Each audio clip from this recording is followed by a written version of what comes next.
Hello everybody, Haha No here, this time bringing you Jungle Malphite.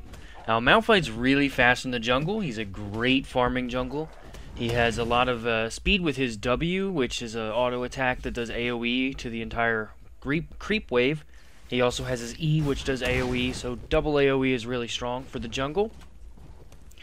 He's a really strong late game if you actually get there. Once he has some items, he's pretty much unkillable and does a lot of damage.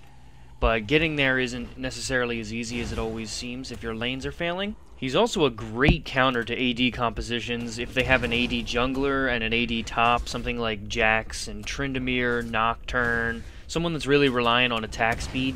He's really great against them. He's not as good against the AP setups, but he's still pretty good because he can do a lot of burst damage and he's fast in the jungle. He also moves really quickly with his Q, so chasing people down and slowing them is usually a fairly easy task. The problems I have with him is that his early ganks don't do much damage. You're pretty much better off farming. Early on, he relies on his team a lot to do a lot of the damage. He can supply the CC and a good amount of damage, but he can't really take characters from full to zero. They can leave before he can do that. Now this video is going to be a little bit shorter than you're used to, around 7 minutes, because a lot of these games you spend farming. So I actually took 3 games, and this is the footage from 3 different games, and there still isn't too much to look at. You're going to want to spend a majority of your game farming because you can do it so well, and you really want and need that farm. Because Malphite's really good against AD junglers, if they have an AD jungler and you have your ultimate, you're able to gank really well, and also able to counter jungle afterwards. Here we jump on Jax and combine our CC on top, which is the best way to use your ultimate. Because I like picking on top lane and this Jax is doing really well, I flash and use my ultimate in order to knock him up. Wukong moves in and takes the kill with the ignite, and we move on to take his red. Now I can do this because Tryndamere is their jungler, and if Tryndamere comes on me at this point, I have a good amount of armor, a good amount of damage, and I'm able to slow and get him out of the jungle, as well as reducing his attack speed with my ground slam. So I walk around to his red, ward it because I know it's coming up soon, and I know that because I did my red first. I farmed up my red at level 4, and my red just spawned, which means that his red's just about to spawn. I was right in my assumption, so I come back to try and take this red buff. I hit it and I pull it around to the back so that there's no way he can see it without going through an abnormal jungle route. Typically your jungler won't go up and around this way to go to wraiths or to golems, so this is a pretty safe spot even though I'm not in the bushes right now. It turns out that Tryndamere's not even around me in the jungle, so I do get a free red buff out of this, but that's a way you can easily counter jungle. Here I notice bottom lane's getting really aggressive and this Singe dives us on the tower. I come around to start doing some damage to him, and Anivia throws up a really good wall which allows me to pick up the kill. Malphite is also really good at saving allies with his ultimate.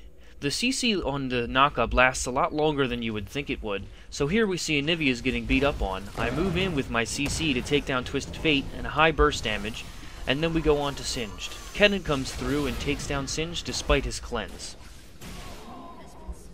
We then again, because we have an advantage, pick up their blue buff. This is something that you can do when you're counter jungling a lot, or when you have an objective. If you've completed a gank and it's successful on either mid, bottom, or top lane, you can take parts of their jungle. As Malphite, there's a lot of ways you can use your ultimate. But during team fighting, you're going to want to do the same thing I've iterated many times for these jungle tanks, and that's keep your team alive. While it's great to do damage and kill the enemy team, in the end, your team being alive instead of dead is going to make the difference. So here, they're aggressing on my team, and I use my Randuins to slow them down. They're continuing to aggress on this Anivia, so I walk in and try to DPS them to get them off of it. Kennen walks back into the fight to pick up some kills, and ends up falling to Singed Poison, but we've taken down most of their team and have only lost 2 members of our team so far. Even though I iterate that you need to protect your team as a tank, sometimes you need to just secure kills when you know your team can't live through this. Here I notice that Tryndamere's being aggressed on, so I walk up behind him and I know he's going to use his ultimate. So I stop auto-attacking him and run to where I think he's going to be and pick up the kill on him. Kennen gets killed instantly because Fizz has a Deathfire Grasp at this point, but there's nothing I could have done about that. Here I'm going to save my Kennen, who's getting aggressed on by this Jax. I knock Jax up and get him out of the way and secure the kill on him, but their Fizz does manage to get away. When using your ultimate, you need to know how much damage you can do. Here I'm going to burst Jax down from a fraction of his life and kill him instantly. You need to be able to know how much damage you can do and whether you can get away with that. Although you are able to kite people pretty easily and just follow them up the map with your Q, you need to know that you can just get in and get out, especially in situations that involve towers and tower diving.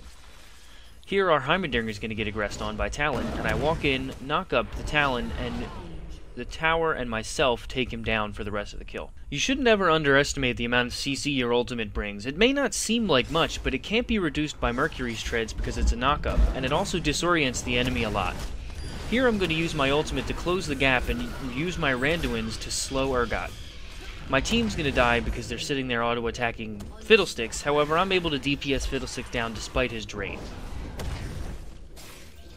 Singed here gets caught out of position and is trying to run away from the enemy team. We're all retreating, but I notice at some point that they're going to continue to aggress on him, so I turn around and start to initiate a fight for us. I start bursting down Jax, and our team gets out for most part, and then I use my ultimate to hop through the wall and pick up the kill on Talon. We then continue to drive the enemy away from this fight. Another objective for your ultimate is to try and hit as many people as you can. There's a large group of people down here, and I'm going to use my ultimate to try and hit 3 or 4 of them. I end up only hitting 2 of them because Jax is pulled out just in time. However, that 2 secured us the kill on Sona, and then we move forward and try to pick up the kill on Jax and Fiddlesticks. Because I'm able to use my Q to keep slowing enemies, and my burst damage with my E because of my really high armor right now, I'm able to help take down these opponents and help the Vayne get fed. So, this has been my Malphite jungle video. He's a pretty fun character. I like playing him a lot. He's really strong against AD comps, but still viable against other comps, and I hope you enjoy him. Until then, good luck, have fun.